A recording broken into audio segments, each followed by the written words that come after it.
অতি রঞ্জিত, অতি বাড়াবাড়ি আমার একদমই পছন্দ না। চরিত্রের মতো তো ফ্যাশনটা থাকতে হবে। আবারও আরফান নিশো শাকিব খানের প্রিন্স সিনেমার নতুন পোস্টার দেখে তুচ্ছতাচ্ছিল্য করেছেন এবং বিভিন্নভাবেও গণমাধ্যমে আকারে গীতে কথা বলেছেন। জানি না তাদের মধ্যে কিসের সমস্যা, কি জন্য আরফান নিশো এরকম করে বারবার। কারণ ঈদে আবারও তাদের নতুন দুটি মুভি সামনাসামনি হতে যাচ্ছে। আপনারা এর আগে জানেন তুফান এবং সুড়ঙ্গ, এই দুটি মুভি গত ঈদে মুক্তি পেয়েছিল এবং তাদের মুখোমুখি হয়েছিল এবং বিভিন্ন বাকবিতণ্ডা হয়েছিল। তারপর তাণ্ডব মুভি দিয়ে তাদের মধ্যে আবার সমঝোতা হয়েছিল, কিন্তু আবারও সেই সমস্যা শুরু হয়েছে এবার ঈদেও।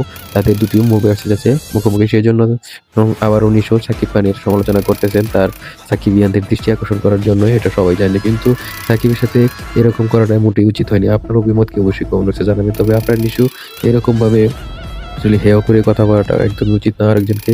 এবং প্রিন্স সিনেমার এই নতুন পোস্টারগুলো আপনার কাছে কেমন লেগেছে অবশ্যই আপনারা কমেন্ট বক্সে জানাবেন এবং অবশ্যই শেয়ার করে দেবেন। অবশ্যই বিষয়ে আপনার মতামত কি অবশ্যই কমেন্ট বক্সে জানাবেন। নিশুর এরকম আচরণ, এরকম কথা আপনার কাছে কেমন লেগেছে।